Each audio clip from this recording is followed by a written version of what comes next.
Tahun 2025 akan mengubah pendakian di Gunung Everest selama-lamanya. Daripada peraturan baharu yang mengejutkan kepada Sherpa yang mogok, hinggalah harga permit yang begitu tinggi, ia membuatkan jutawan pun mengeluh.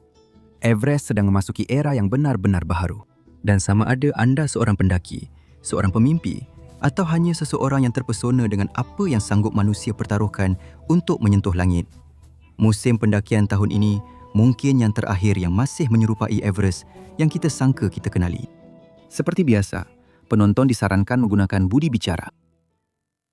Jika anda ingin menawan puncak Everest pada masa lalu, beginilah biasanya caranya.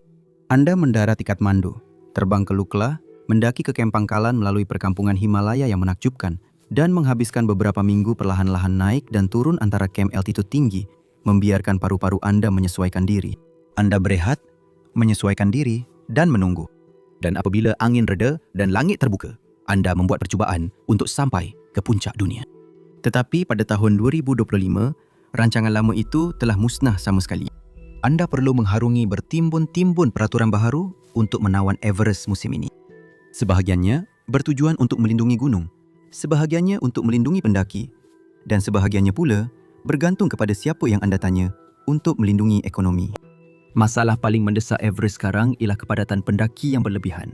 Everest telah menjadi terlalu berbahaya, terlalu sesak dan terlalu eksploitatif terhadap komuniti Sherpa tempatan. Pada tahun 2024, sebanyak 388 permit telah dikeluarkan kepada pendaki yang ingin mendaki dan kesemuanya datang bersama pemandu atau Sherpa mereka. Ini meletakkan hampir 1,000 orang di atas gunung, satu jumlah yang terus memberi tekanan kepada alam sekitar dan keadaan keselamatan. Orang ramai, selain meningkatkan risiko runtuhan salji dan timbunan sampah yang ditinggalkan di cerun, telah memberi tekanan besar kepada pengalaman di Gunung Everest. Jadi, kerajaan Nepal, dalam usaha untuk menangani kebimbangan yang semakin meningkat mengenai keselamatan, kemerosotan alam sekitar dan cabaran ekonomi tempatan, telah memperkenalkan beberapa peraturan baharu yang berani untuk mengubah pengalaman mendaki Everest bagi tahun 2025 dan seterusnya. Pertama dan paling ketara ialah kenaikan mendadak dalam yuran permit bermula 1 September 2025. Kos untuk mendaki Everest pada musim luruh akan meningkat daripada $11,000 kepada $15,000 setiap orang. Itu adalah kenaikan sebanyak 36%. Kerajaan Nepal mengatakan kenaikan ini sudah lama sepatutnya berlaku, dengan Menteri Pelancongan Badri Prasad menjelaskan, kita menghadapi cabaran untuk menyelamatkan Gunung Kanang pada masa negara-negara kaya bersaing dalam pembangunan fizikal. Walaupun Nepal telah mengeluarkan permit mendaki Everest sejak tahun 1950-an, ini menandakan kenaikan harga besar yang pertama dalam lebih sedekad. Kenaikan yuran ini adalah sebahagian daripada usaha Nepal untuk mengimbangi hasil pelancongan dengan pemeliharaan alam sekitar. Bagi banyak komuniti Nepal, gunung-gunung ini mempunyai makna spiritual. Ramai penduduk tempatan menganggap gunung seperti Everest dan Annapurna sebagai dewa dan sering menghadap ke arah gunung tersebut semasa berdoa. Jadi, tanggungjawab Nepal untuk melindungi keajaiban alam ini daripada kesan negatif akibat peningkatan pelancongan bukan sahaja dari segi alam sekitar atau ekonomi, tetapi juga bersifat spiritual. Tetapi itu hanyalah permulaan kepada perubahan-perubahan tersebut. Mungkin peraturan baru yang paling kontroversi ialah ini. Anda tidak boleh mendaki seorang diri lagi. Menurut Kathmandu Post, kerajaan Nepal kini melarang sepenuhnya ekspedisi solo di mana-mana gunung yang melebihi 26,000 kaki termasuk Everest. Selama bertahun-tahun, pendakian solo adalah apa yang diidamkan oleh pendaki terbaik di dunia. Ia merupakan pencapaian individu yang paling tinggi, tetapi ia juga sangat beresiko. Kerana pada ketinggian tersebut, apa yang benar-benar dimaksudkan dengan pendakian solo ialah anda memasang titik tambatan sendiri dan memasang tali sendiri merentasi rekahan besar tanpa sesiapa untuk menyemak semula kerja anda. Anda membuat keputusan hidup atau mati dengan otak yang kekurangan oksigen ketika jari jemari anda menjadi kebas akibat radang dingin. Apabila ribut tiba-tiba melanda dan anda berseorangan berlindung dalam kemah pada ketinggian 28,000 kaki dengan kanvas berkibar kuat dalam angin bersuhu negatif 40 darjah, tiada rakan sepasukan untuk membantu anda menahannya. Jika anda tergelincir di rabung berais, tiada siapa yang akan menahan anda daripada jatuh. Apabila hipotermia mula menyerang dan fikiran anda menjadi semakin keliru, tiada rakan untuk mengenal pasti simptom itu dan memaksa anda turun. Setiap ons peralatan yang anda bawa, setiap keputusan laluan yang anda buat, setiap detik penderitaan, Semuanya bergantung kepada anda. Itulah yang menjadikan cubaan solo ke Everest begitu mengagumkan. Dan kini, cabaran itu sedang dihapuskan melalui undang-undang. Peraturan baru menyatakan bahawa setiap pendaki kini mesti ditemani oleh seorang pemandu Nepal dengan nisbah sekurang-kurangnya seorang pemandu bagi setiap 2 pendaki. Sebenarnya, ini bukan peraturan baru. Larangan ini pertama kali diperkenalkan pada tahun 2017, tetapi selama bertahun-tahun, penguatkuasaannya tidak konsisten. Dengan dokumen yang betul, atau dalam beberapa kes melalui perjanjian sulit dengan syarikat ekspedisi, pendaki masih berjaya mencari jalan untuk mendaki secara bersendirian. Jadi, apa yang berlaku? Sebenarnya, ada sesuatu yang memaksa kerajaan untuk mengambil tindakan yang jauh lebih tegas. Sedikit lencongan dalam kekacauan ini, jika anda mahu lebih banyak cerita mentah dan tanpa tapisan yang kami tak boleh tunjuk di sini, sertailah komuniti ekstrim di Patreon. Jumpa anda di pinggiran ekstrim yang sebenar. Pada tahun 2023, 478 pendaki telah diberikan permit untuk mencuba menawan puncak Gunung Everest. Salah seorang daripada mereka ialah Shilad Shuhada, seorang pendaki berusia 40 tahun dari Hungary. Shilad merupakan salah seorang pendaki altitud tinggi paling berjaya di Hungary. Sepanjang dekad sebelumnya, beliau telah berjaya menawan puncak Broad Peak, K2 dan Lhotse tanpa menggunakan oksigen berbotol atau sokongan Sherpa pribadi. Reputasinya dibina bukan atas kelajuan atau aksi berbahaya, tetapi atas komitmen senyap kepada apa yang dipanggil oleh pendaki sebagai pendakian fair means, iaitu mendaki tanpa bantuan buatan dan dengan penuh rasa hormat kepada gunung serta bahayanya. Dan pada tahun 2023, Gilad akhirnya menumpukan perhatiannya kepada Everest. Ekspedisi pada tahun 2023 ini bertujuan untuk menjadi bahagian terakhir dalam legasi itu. Jika berjaya, Suhada akan menjadi rakyat Hungary pertama yang mendaki Everest dengan gaya ini. Ini adalah sesuatu yang kurang daripada 200 orang dalam sejarah pernah capai, dan dengan alasan yang kukuh, ia sangat berbahaya. Namun begitu, dengan pengalaman luasnya, Suhada pasti merasakan satu perasaan bersedia yang mendalam dan keterujaan yang tenang ketika dia bersiap untuk pendakian bersejarahnya. Menjelang April 2023, Suhada tiba di kem asas Everest dan mula membuat persiapan rapi. Dia menyesuaikan diri dengan berhati-hati dan mendaki semakin tinggi di laluan South Col yang standard dengan mengikuti rancangan yang tepat secara teliti. Kemudian, pada 21 Mei 2023, Gilad memulakan percubaan terakhirnya untuk sampai ke puncak. Setia dengan gayanya, dia mendaki tanpa Sherpa, tanpa oksigen berbotol dan tanpa sokongan fizikal di gunung.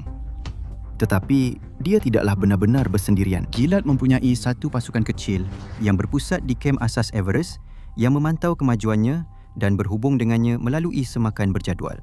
Dia juga membawa peranti penjejak GPS yang membolehkan pasukannya mengikuti pergerakannya. Pada pagi 24 Mei, dia kali terakhir dilihat berehat di satu tempat yang dipanggil balcony, kira-kira 27,600 kaki tinggi. Lokasi ini terletak jauh di zon maut, di mana paras oksigen sangat rendah sehingga tubuh manusia terasa seolah-olah sedang mati secara literal. Dalam keadaan ini, walaupun pendaki yang paling berpengalaman boleh terperangkap secara tiba-tiba dalam runtuhan salji, mengalami penyakit ketinggian atau sekadar melakukan kesilapan apabila otak mereka berfungsi dengan hanya 1/3 oksigen yang biasa, keupayaan membuat keputusan anda akan terjejas.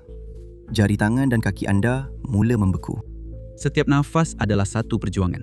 Sekarang, bayangkan menghadapi semua itu seorang diri, seperti yang dilakukan oleh Shilad. Apa yang mungkin membuat keadaan menjadi lebih teruk adalah cuaca. Akhir Mei adalah waktu di mana cuaca di Everest mula menjadi sangat tidak menentu. Musim pramonsun yang membenarkan percubaan ke puncak mula memberi laluan kepada musim monsun penuh, membawa salji lebat, angin kencang dan keadaan yang berubah dengan pantas. Pemandu Sherpa tempatan sangat mengenali peralihan ini kerana mereka telah melihatnya meragut nyawa tahun demi tahun. Kemudian, pada hari yang sama, pendaki lain melaporkan melihatnya sekali lagi, kali ini berhampiran Hillary Step. Hanya 112 kaki menegak di bawah puncak. Saksi-saksi menyatakan bahawa dia bergerak dengan sangat perlahan dan kelihatan benar-benar keletihan. Namun dia masih berdiri tegak dan terus maju ke hadapan. Dia hampir mencapai matlamatnya apabila secara tiba-tiba dan tanpa amaran, penjejak satelit Shilad berhenti menghantar isyarat. Pasukan sokongannya hilang semua hubungan dengannya. Dan di radio, hanya sunyi sepi. Menjelang hari berikutnya, 25 Mei, sebuah drone dan beberapa pendaki melihat sesuatu yang kelihatan seperti tubuh tidak bergerak terbaring berhampiran tempat yang sama. Walaupun tiada siapa mempunyai bukti, ia dipercayai adalah Shilad. Adakah dia masih hidup pada ketika itu? Adakah dia sedar, mengetahui bahawa bantuan mungkin sedang datang? Atau sedang hilang kesedaran antara detik kekeliruan dan kesunyian? Adakah dia sedang menunggu dan berharap seseorang akan muncul dari kabus putih itu? Atau adakah dia sudah melepaskan segalanya, hanya beberapa langkah dari puncak yang telah dia berlatih sepanjang hidupnya untuk ditawan? Tiada siapa yang tahu. Sebuah pasukan penyelamat segera dihantar untuk mencarinya. Tetapi cuaca buruk dan lokasi menyukarkan misi tersebut. Apabila mereka sampai ke kawasan itu, Gilad telah hilang. Sesetengah pakar percaya, Shilad mungkin telah terperangkap dalam salah satu perubahan cuaca monsun yang tiba-tiba dan mungkin tertimbus oleh salji lebat yang tidak dijangka, atau menjadi keliru dalam keadaan penglihatan sifar apabila jarak penglihatan menurun kepada sifar dalam beberapa minit. Siapa tahu? Apa yang kita tahu ialah Shilad, tanpa pemandu tempatan yang memahami corak bermusim ini, berada di Everest seorang diri sepenuhnya. Penyelamat memanggil namanya dan mencari dengan cemas di tengah salji yang berputar. Tetapi tiada jawapan terhadap panggilan mereka dan tiada tanda pergerakan. Selepas beberapa cubaan dan keadaan yang semakin berbahaya, dengan cuaca yang semakin buruk setiap jam, pasukan penyelamat tiada pilihan selain berpatah balik. Pada 27 Mei, apabila segala harapan telah hilang dan tiada lagi pilihan, pencarian itu secara rasmi dihentikan. Gilad Suhara secara rasmi diisytiharkan hilang. Dipercayai telah meninggal dunia. Sudah tentu, tiada siapa yang benar-benar tahu apa yang berlaku kepada Gilad pada detik-detik terakhir itu. Tetapi persoalan yang masih belum terjawab tetap wujud. Jika beliau mendaki dengan bantuan oksigen tambahan atau ditemani oleh seorang Sherpa, adakah tragedi ini boleh dielakkan? Adakah pendekatan yang berbeza atau penguatkuasaan peraturan mendaki yang lebih ketat boleh mengubah hasilnya? Walaupun pihak berkuasa Nepal tidak pernah secara terbuka menyebut kes Suhada secara langsung, kejadian seperti kehilangan beliau jelas mempengaruhi keputusan mereka. Menjelang tahun 2025, mereka bertindak tegas untuk menguatkuasakan larangan ketat terhadap ekspedisi solo. Di Everest, pemandu diwajibkan untuk setiap pendaki. Bagi mereka, kisah seperti Shilad telah membuktikan bahawa risikonya sudah tidak berbaloi lagi. Seperti yang dijelaskan oleh Aratinopani, pengarah di Jabatan Pelancongan, kerajaan telah mewajibkan pemandu untuk memastikan keselamatan pendaki di gunung tersebut. Dan begitu sahaja, era pendaki solo Everest telah berakhir. Tetapi itu bukan sahaja yang dilakukan oleh pihak berkuasa untuk memastikan keselamatan pendaki. Dalam protokol langkah keselamatan yang baru, semua pendaki kini diwajibkan membawa peranti penjejak satelit canggih semasa pendakian mereka.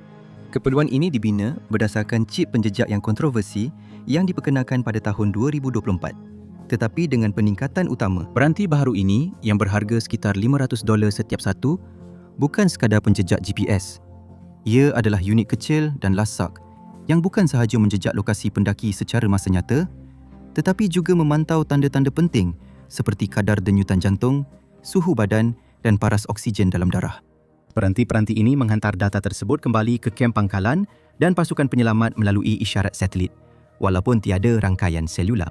Jika peranti mengesan bacaan yang tidak normal, seperti penurunan oksigen atau perubahan suhu badan yang melampau, ia boleh memberi amaran secara automatik kepada pasukan penyelamat.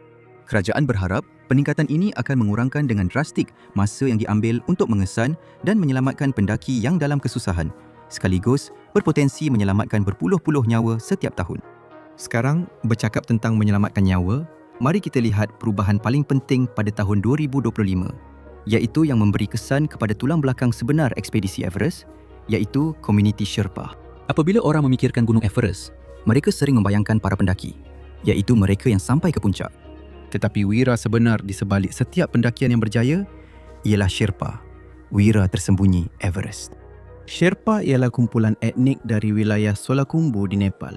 Mereka telah tinggal di Himalaya selama berabad-abad di sempadan Nepal dan Tibet. Himalaya adalah rumah mereka.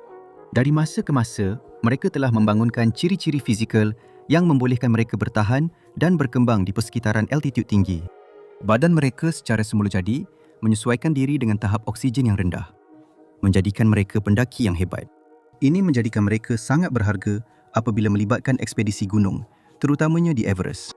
Sherpa memainkan dua peranan utama di Everest, iaitu sebagai porter dan pemandu. Porter membawa peralatan berat seperti kemah, makanan, tangki oksigen dan bekalan lain naik ke gunung dari kem pangkalan ke kem-kem yang lebih tinggi. Ramai porter membawa beban sehingga 88 hingga 110 paun, kadang-kadang membuat beberapa perjalanan dalam satu musim. Pemandu Sherpa pula bertanggungjawab untuk memimpin pendaki naik ke gunung. Mereka tahu laluan, cara untuk menavigasi bahagian berbahaya dan di mana untuk memasang tali. Pemandu juga memastikan pendaki sentiasa selamat dengan memantau cuaca dan keadaan muka bumi serta memberikan arahan penting. Seperti yang saya katakan sebelum ini, Himalaya adalah rumah mereka, manakala pendaki asing menganggapnya sebagai matlamat utama dalam hidup mereka. Satu perjalanan, satu pengembaraan. Bagi Sherpa, itu adalah pekerjaan mereka. Mereka membuat beberapa perjalanan naik dan turun Everest beberapa kali dalam satu musim. Untuk memahami betapa banyaknya kerja Sherpa dan betapa pentingnya mereka, cuba lihat begini. Apabila seorang pendaki asing berjaya sampai ke puncak, mereka biasanya melintasi Khumbu Icefall, yang merupakan salah satu bahagian paling berbahaya di laluan itu, hanya 2 atau 3 kali sahaja. Seorang Sherpa yang bekerja dalam ekspedisi yang sama, Mereka mungkin melintasinya 20 hingga 30 kali dalam satu musim, membawa tangki oksigen, memasang tali, dan mengangkut peralatan ke kem-kem yang lebih tinggi. Perhitungannya memang kejam. Daripada 335 orang yang meninggal dunia di Everest antara tahun 1922 hingga Disember 2024, 129 adalah Sherpa, atau kira-kira 1/3 daripada jumlah keseluruhan. Apabila anda mengambil kira bahawa Sherpa hanya mewakili sebahagian kecil daripada jumlah keseluruhan orang di Everest, tetapi menyumbang kepada 1/3 daripada tragedi ini, risikonya menjadi jelas. Itu adalah kebarangkalian yang sama sekali tidak boleh diterima dalam hampir mana-mana profesion lain di dunia. Namun begitu, walaupun berdepan risiko yang tinggi, Sherpa dibayar jauh lebih rendah berbanding apa yang pendaki bayar untuk ekspedisi. Seorang pendaki boleh membayar sehingga $100,000 untuk ekspedisi Everest mereka. Sementara itu, Sherpa biasanya memperoleh antara 2,000 hingga 6,000 setiap musim. Realiti ekonomi yang keras ini telah menyebabkan ketidakpuasan yang semakin meningkat dalam kalangan komuniti Sherpa. Bolehkah anda bayangkan mempertaruhkan nyawa anda sebanyak 30 kali melalui salah satu bahagian paling berbahaya di gunung itu hanya untuk memperoleh sebahagian kecil daripada apa yang syarikat ekspedisi asing peroleh? Bolehkah anda bayangkan mengangkat beban seberat 100 paun merentasi kawasan yang berbahaya di mana anda hampir tidak boleh bernafas? Semuanya hanya untuk upah yang jauh lebih rendah daripada pekerjaan yang lebih selamat. Selama beberapa dekad, ketidakseimbangan ini telah menjadi hakikat yang sukar diterima dalam pendakian Everest. Tetapi, pada tahun 2025, keadaan akhirnya berubah. Di bawah peraturan baharu, syarikat ekspedisi mesti memberikan gaji yang jauh lebih tinggi kepada pemandu Sherpa dan kaki tangan sokongan. Mereka juga dikehendaki menyediakan insurans kematian dan kecederaan dengan perlindungan sehingga 2 juta rupiah Nepal atau kira-kira $14,400 untuk Sherpa yang bekerja di gunung itu. Keperluan insurans ini adalah perkara yang sangat penting. Pada masa lalu, apabila Sherpa meninggal dunia di gunung, keluarga mereka selalunya hanya menerima pampasan yang sangat sedikit. Di kawasan di mana seorang Sherpa selalunya menyara sebuah keluarga besar, kematian pencari nafkah boleh menjadi bencana dari segi ekonomi. Keperluan insurans baharu memastikan bahawa keluarga tidak akan dibiarkan papa ke dana sekiranya tragedi berlaku. Perubahan ini tidak berlaku begitu sahaja.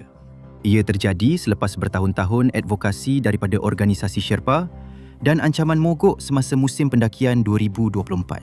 Apabila ancaman mogok Sherpa melanda Everest tahun lalu, ia mengejutkan seluruh komuniti pendaki gunung. Tanpa Sherpa, ekspedisi komersial di Everest hampir mustahil untuk dijalankan. Kerajaan terpaksa bertindak dan peraturan 2025 adalah tindak balas mereka. Tetapi, adakah ia mencukupi? Tetapi itu bukan satu-satunya perubahan baharu. Perubahan besar juga akan berlaku di kem asas Everest. Dalam usaha untuk mengurangkan kesesakan yang semakin meningkat dan kesan terhadap alam sekitar, peraturan baru akan mengehadkan saiz dan jenis struktur yang dibenarkan di kem asas.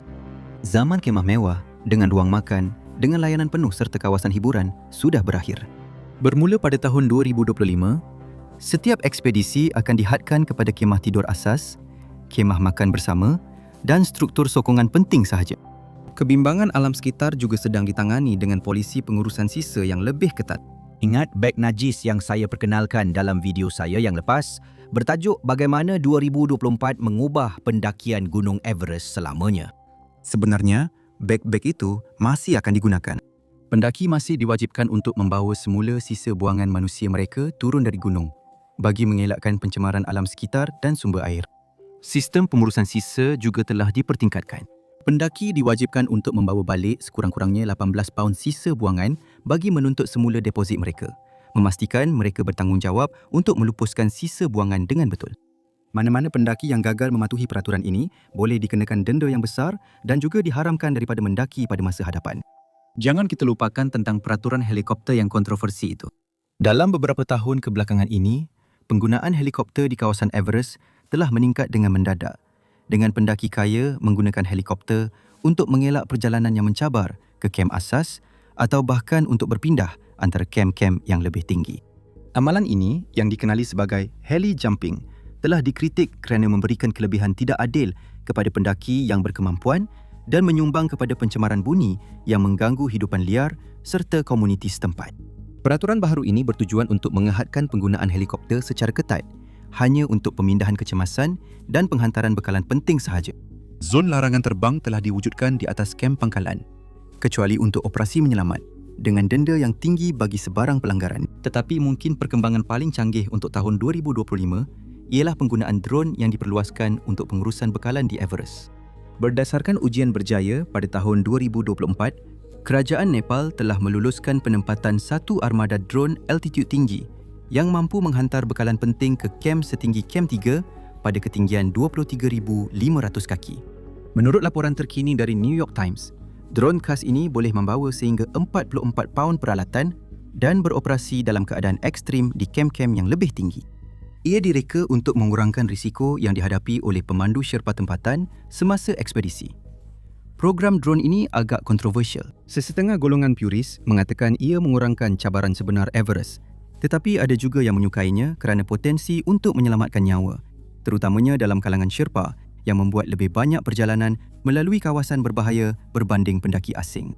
Dalam ujian semasa musim 2024, drone-drone ini berjaya menghantar botol oksigen, bekalan perubatan dan makanan ke kem 2 pada ketinggian 21,000 kaki. Musim 2025 akan menyaksikan program ini diperluaskan apabila penghantaran drone secara berkala perlahan-lahan menjadi komponen standard dalam logistik Everest. Tetapi bukan sahaja drone dan peraturan yang mengubah wajah Everest. Infrastruktur juga memainkan peranan. Sebuah jalan baru kini menghubungkan Kathmandu dengan lebih langsung ke wilayah Khumbu, secara signifikan mengurangkan masa yang diperlukan untuk sampai ke titik permulaan pendakian Everest. Jalan raya ini merupakan perubahan besar dalam cara orang mengalami perjalanan ke Everest. Secara tradisional, pengembaraan bermula dengan penerbangan yang mendebarkan ke Lukla. Dari situ, para pendaki akan mengambil masa kira-kira 10 hari untuk perlahan-lahan menuju ke kem induk, satu perjalanan yang membolehkan penyesuaian diri dengan ketinggian dan penghayatan budaya tempatan. Jalan raya ini menghapuskan bahagian itu sepenuhnya. Perjalanan kini kelihatan seperti ini. 12 jam dari Kathmandu ke Saleri dengan bas awam, kemudian dari Saleri ke Tamdanda dengan jeep. Diikuti dengan berjalan kaki selama 6 jam untuk sampai ke Lukla. Ini telah memendekkan masa perjalanan daripada pendakian selama seminggu kepada perjalanan yang boleh diselesaikan dalam hanya 2 hari. Jalan ini telah siap dibina pada akhir tahun 2024 dan kini sedang digunakan oleh penduduk tempatan serta para pendaki. Walaupun akses yang lebih baik ini telah dialu-alukan oleh sesetengah pihak, terutamanya penduduk tempatan yang kini mempunyai akses yang lebih baik kepada penjagaan kesihatan dan pasar, ada juga yang bimbang ia akan membawa kepada lebih ramai orang dan lebih banyak komersialisasi di kawasan ini.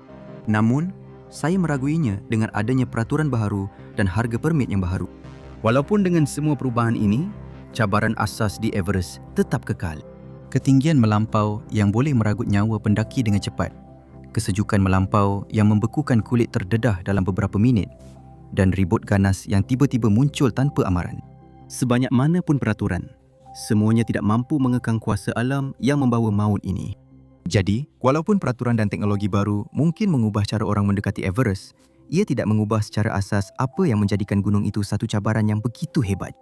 Ia kekal sebagai ujian ketahanan, keazaman dan pertimbangan manusia yang hanya sedikit orang akan alami. Menjelang musim pendakian 2025 dan tahun-tahun berikutnya, satu persoalan besar timbul. Adakah perubahan ini akan menjadikan Everest lebih selamat? Kita akan mengetahuinya. Ingin menyokong saluran ini? Sertai untuk keistimewaan eksklusif. Terima kasih kerana menonton dan saya akan jumpa anda di video seterusnya. Terus berani dan hiduplah dengan keberanian.